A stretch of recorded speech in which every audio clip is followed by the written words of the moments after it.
sira, tay? Na flat? Flat? Ay, may pantapal ako rito ng gulong, tay. Tulungan kita para di ka na maglakad. Bala mo ano? Okay lang yun, tay. Pauwi na rin naman ako eh. Tawag ba na natin, tay?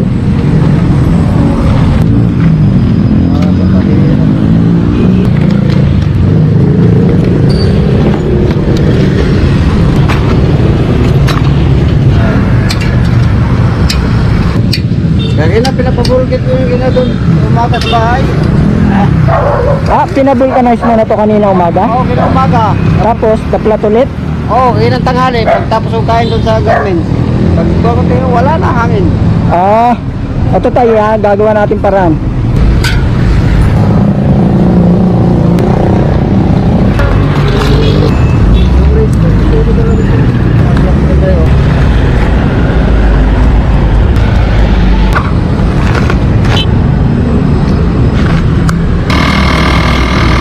Hanapin natin yung butas. Ayun oh. Ang laki ng butas eh.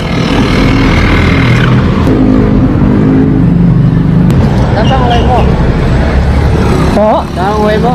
Ay, pauwi na po Binangonan eh. Oo. Nakasalubong kasi kita rito, naglalakad kayo.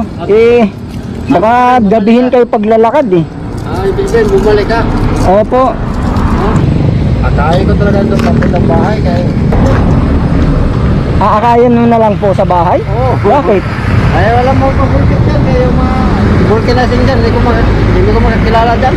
Wala kayong pambayad sa vulcanize? Oo, kaya yung 40 ko nito, yung 40 kagina, umaga, pinapabulkit ko doon sa malapit sa bahay. Oo. Kaya 50 yun. Yun na, akala ko kung di ba ma-flat ulit eh. Ibig sabihin yung huling pera mo, naibayad mo na kanina sa vulcanizing? Oo, yung 40. Kaya 50 yun, binigay sa sawa ko. Kaya yun yung natira. Tapos ngayon, nabutas na naman, wala na kayong pampa-vulcanize. Oo, kaya lakarin ko na papuntang Damayan. Balak nyo, lalakarin nyo na lang. Oo, lakarin mo talaga doon. Ito tayo, hindi na kayo kailangan maglakad. Gagawa natin ng paraan to para makauwi ka ng maayos.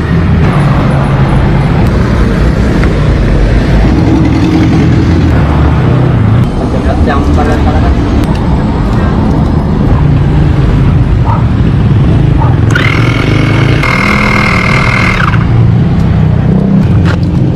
Tingnan natin tayo kung okay na. Wala na singaw. Wala na singaw. Tingnan natin kung meron pang ibang butas, baka dalawa eh.